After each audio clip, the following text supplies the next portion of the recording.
we want to talk about sleep tonight.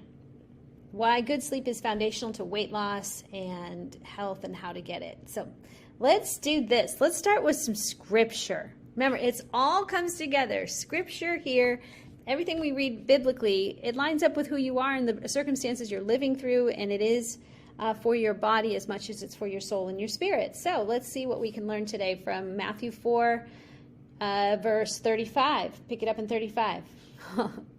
It's titled, Jesus Calms a Storm. Think in pictures. On that day, when evening had come, he said to them, his disciples, "Let us go across to the other side." And leaving the crowd, they took him with them in the boat, just as he was. And other boats were with him. And a great windstorm arose, and the waves were breaking into the boat, so that the boat was already filling. But he, Jesus, was in the stern, asleep on the cushion. And they woke him and said to him, "Teacher, do you not care that we are perishing?" And he awoke, and he rebuked the wind, and said to the sea, "Peace, be still." And the wind ceased, and there was a great calm. He said to them, "Why are you so afraid? Have you still no faith?" And they were filled with great fear, and said to one another, "Who then is this that even the wind and the sea obey him?" Practically speaking, when I read this passage, I love the fact that the humanity of Jesus is revealed. He went to sleep. He was tired, everyone. His body was tired. He put limitations on himself. Ephesians 2 tells us, was Ephesians 2? No, Philippians 2, that he emptied himself of his godness. He took on flesh with all its limitations. A unlimited God said, "Limit me," and put me in the same experience they live through. And he got tired. He was tired, and so he thought, "I'm going to go to sleep. Yes, there's a storm coming. Still going to go to sleep. Sleep is more important to me, and I'm going to be okay," because he knows the father of the storm. He knows, and he is God over the storm. And then we might go, "Well, that's great for God, but what about for us?" You have the same spirit inside of you. I do too. That can say to me, "Hey, you can sleep. You can sleep. There is a storm. Yeah, you can sleep. You're tired." And the incarnation of Jesus is central to the gospel we believe in, guys. It's central. You've got to remember, when you're walking through something, you have to remember that this is a God who put on a bod and died and resurrected and is risen in now in heaven with a body. The incarnation God. This is so cool. We remember that. So this is why whatever you're walking through, aches or pains, mentally, physically, socially, emotionally, he has it. He knows. So if you're struggling with sleep, he meets you right there in the challenge that you're having with sleep. And the spiritual message behind this is that we are invited to sleep. We're invited to sleep all the time. Psalm 127 verse 2 says this, "In vain you rise early and stay up late, toiling for food to eat, for he grants sleep to those he loves." If you know you're loved by God, that's back to what we started with. If you know you're loved by God, you get to sleep. Sleep is your birthright. He grants sleep to those he loves. Psalm 4:8 says, "In peace I will lay down and sleep. You alone, Lord, make me dwell in safety." So feeling unsafe has something to do with lack of sleep. Come on. And by the way, you don't just feel unsafe when it's getting close to bedtime and the lights go down. You felt unsafe probably all day long, and you worked and you toiled and you did things, and you were going and probably had little check-ins with the Spirit of God that is rest. Because in the day we rest in our work, and at night we can sleep. When we don't feel safe, we work anxiously during the day. We go. And then we think we can just shut it off at night And you will, at some point, your body will crash, but it's not deep sleep. It's not quality sleep. You're still at a subconscious level. When you move through the cycles of REM sleep and light sleep, you'll come back up and remember, oh my gosh, that thing I'm worried about. So the work of deep sleep and getting good sleep actually happens in the other days and hours leading up to the time that you're going to lay down. If only it would be that easy to just flip the switch and go to sleep. And some people, and they're not the ones here, they can sleep. My husband actually has told me quite a bit that I have a talent for sleep. He is terrible. His mind goes all the time. But there are times, you guys, that this season I've been through in the last 3-4 years, I've had not great sleep. And it's because anxious worriness was just creeping in more than ever. But if I'm tired, I'll go to sleep. I'll sleep in an airport. I'll sleep in a chair. I'll sleep in a restaurant. I'll just find myself a little nook and sleep. And I want that for you guys too. Proverbs 3:24 says, when you lie down, you will not be afraid. When you lie down, you will be asleep, and your sleep will be sweet. I love that. Your sleep will be sweet. God knows that we need sleep. If Jesus needed it, we needed it. And the fact that Jesus could model it in the middle of a storm is modeled for us on purpose, because we can too.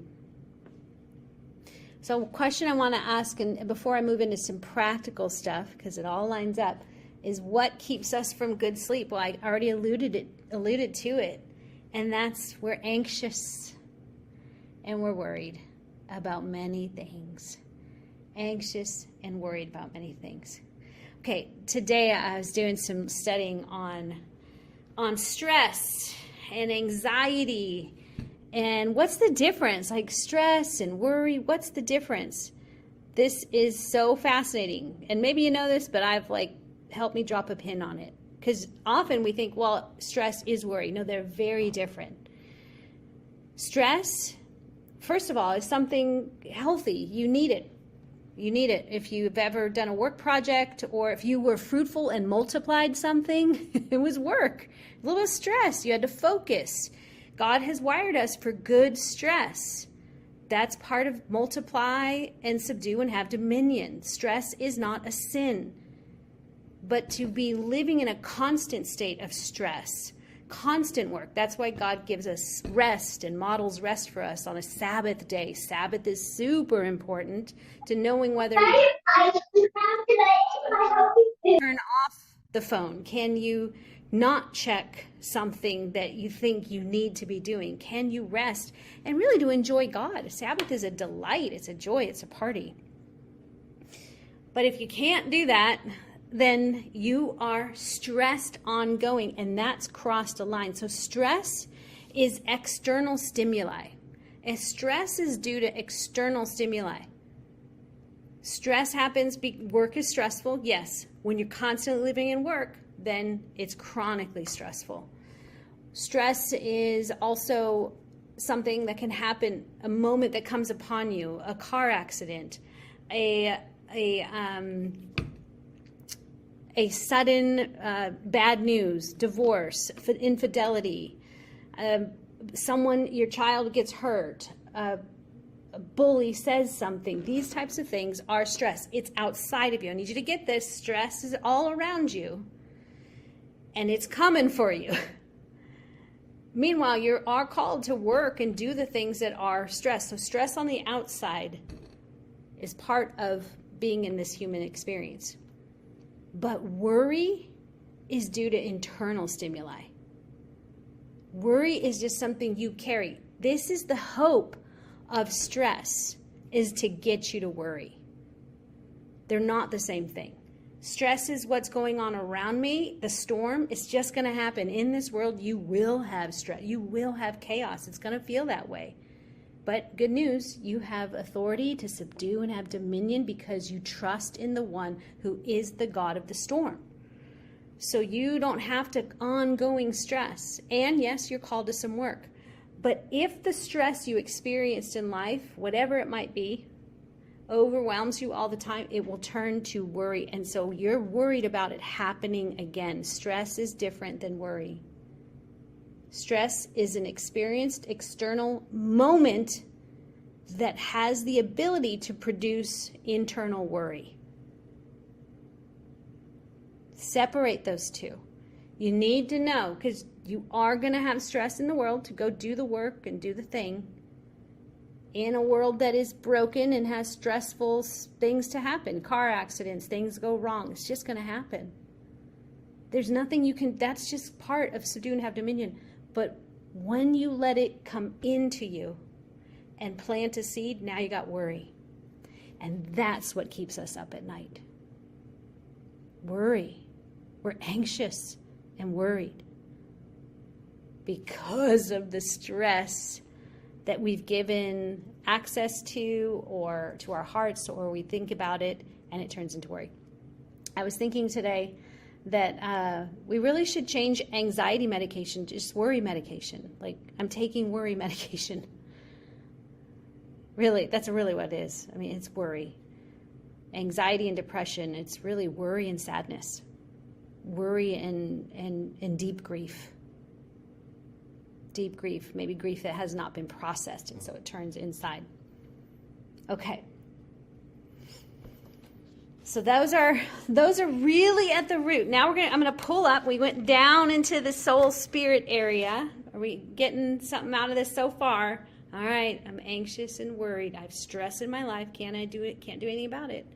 It turns into worry. Let's pull up for a second and talk about, why does sleep even happen? That was the question. I'm like, why does sleep happen?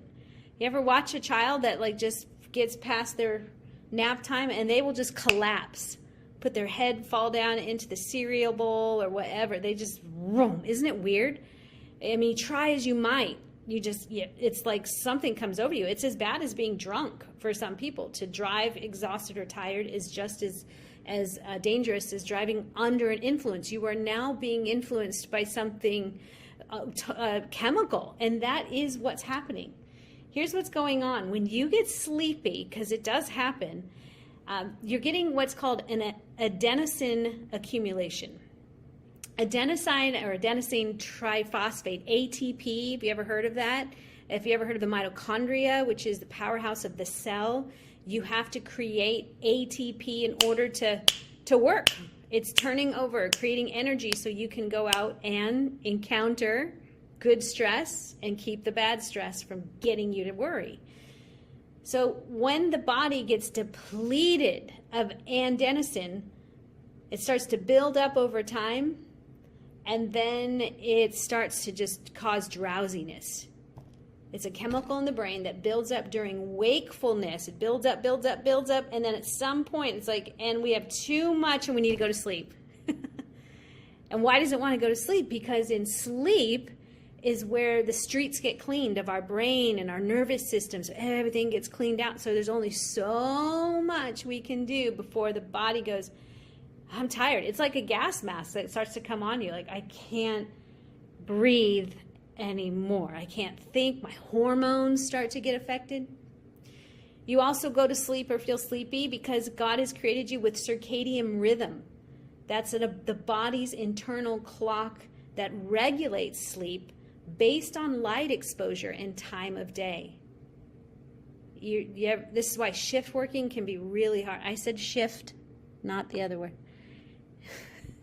Shift working is really hard on the body because you were not made to work at night. You literally were made to sleep. When the sun goes down, you start to get that build up, and the circadian cycle's like, oh, we're going to sleep. The cues are there.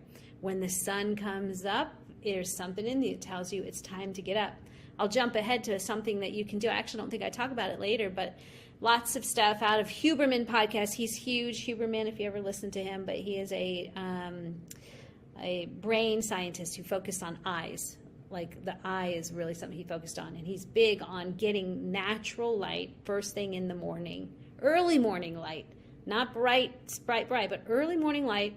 Step outside and just look at the sun. You don't have to gaze right at the sun, but it should be not bright enough that it wouldn't hurt. But just get yourself in morning light, and that cues the pineal gland, which is in your brain, to get ready to set the clock to release melatonin later on in the day.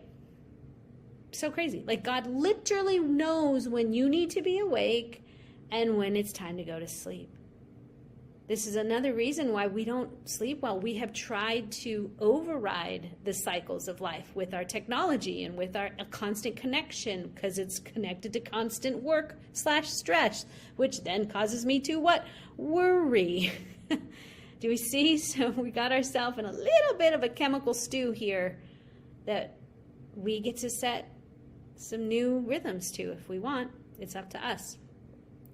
Another reason sleep happens is because of sleep-wake homeostasis, which is a process that tracks the need for sleep based on the duration of wakefulness. So the longer you are awake, the stronger the drive to sleep becomes, balancing the body's need for rest. So there just is this, it knows, the body knows you've been up too long, it's time to get some sleep.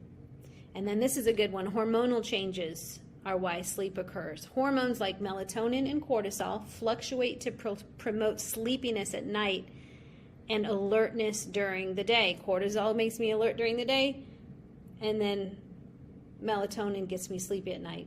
Melatonin levels rise in response to darkness, signaling the body to prepare for sleep.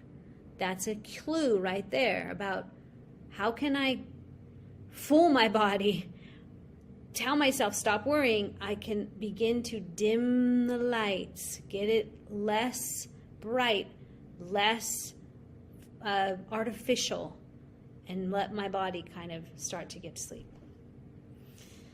All right, now let's move to, so that's why sleep happens. I found that interesting. That was a new one for me about the adenosine. Like, wow, so my body just goes, yep, and we got built it up all day, and we're done now. It's like getting a gas mask. You're going to sleep.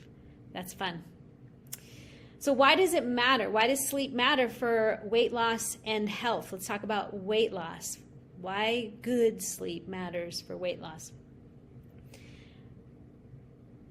What is weight loss, really, when you stop and think about it? Like, where does it go? It's not like you just dropped some fat cells on the ground and there they are. Like, where does fat go? Where does it all go? Well, 84% of weight loss is through your breath. Yeah, Michael, stop it. That's so funny. No, it's true though. That's why exercise is good. You're perspiring, getting some breath out and making that chemical exchange, burning some energy, but mostly it's breath. 84% you're losing it through the breath, but there has to be a caloric deficiency in order for it to go, okay, now we're going to spend some. Yeah. But it just goes out through the breath. It's like vapor through the breath. And then 16% is through fluids. You pee it out. So it's coming out in liquid or gas. That's it. It's like we're all walking around creating smoke bombs and water balloons all day long. I love talking about the body with you guys. You have a good time?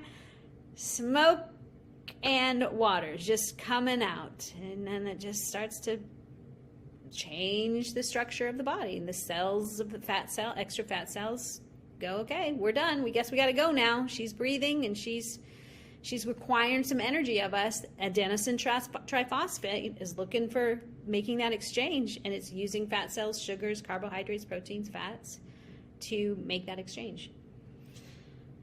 All right, so here's what's crazy about that. That's where weight loss goes. Breath and liquid out your body. And 1/3 of that happens during your sleep. Now, you don't pee your pants, hopefully, during the night. But that's where it's all fluids are adding up in your bladder, so then you go to sleep in the morning. 1/3 happens at night. Yes, 2/3 during the day, but I can give you lots of research about if you live stressed during the day, the body goes, hold on to everything. No fat loss for you, no weight loss for you. So come on now, think about that. If we live stressed during the day, worried about everything, and then we don't get good sleep, we wonder why I'm doing the diet and I'm not losing the weight. It's because you're anxious and worried about many things. During the day, the body's like, don't you dare burn anything. And at night, no deep sleep, a third of that does not go away.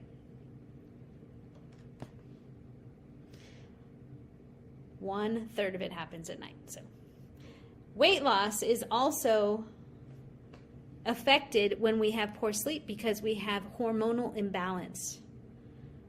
Lack of sleep, lack of quality sleep reduces leptin. Leptin and ghrelin. Leptin and ghrelin are your hunger hormones or your food hormones, I guess you'd call them. Leptin is your satiating hormone, meaning I feel satisfied. If you have poor sleep or don't get good sleep, you won't know when you're full. If you are a tired, chronically tired person, you wake feeling tired, you just feel like you're tired, your leptin will not kick in to tell you you're full, so you're probably going to overeat. This is true if you're like trying to drive through the night or like push your limits of staying awake. What do? We eat. Like, right, because your leptin is now offline and you're just trying to do anything to stay awake, and food feels like that'll do something to stimulate me, and you don't really know that you're full. So leptin goes down and ghrelin goes up when you have poor sleep, meaning you're hungry. Your ghrelin, whenever you think of ghrelin, you think of little gremlins in your gut going, feed me, feed me, feed me. I'm hungry, hungry, hungry, hungry. So sleep is a hormonal issue. It's a hormone party. Man, anyone, perimenopause, menopause, woo, there goes the sleep. And you start getting into, I was in that negative spiral. Like I wasn't getting good sleep because my hormones, my estrogen, progesterone, not my leptin and ghrelin, but my hormones were doing their own crazy dance. Then I was tired during the day, and then I'm not feeling great, turning to other things to try and help me get through the day. And it wasn't until I really got to work on hormone balance for me that things changed. And then I could sleep. Oh God, first thing that came for me was good sleep. Like, oh my gosh. Nothing is right unless I have good sleep.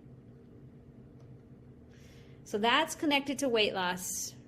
Your body is losing the weight, 1/3 of it when you sleep, and mostly it's such a hormone issue that if you don't have it, you don't have the foundation to make right choices and be in touch with your hunger. As far as having poor health, and this can leak, you're going to see things here that are also connected back to weight, but poor health, poor sleep is linked to cardiovascular disease, diabetes, and obesity. So if you have any of those conditions, it'll continue to feed that cycle of not getting better, as well as a weakened immune system.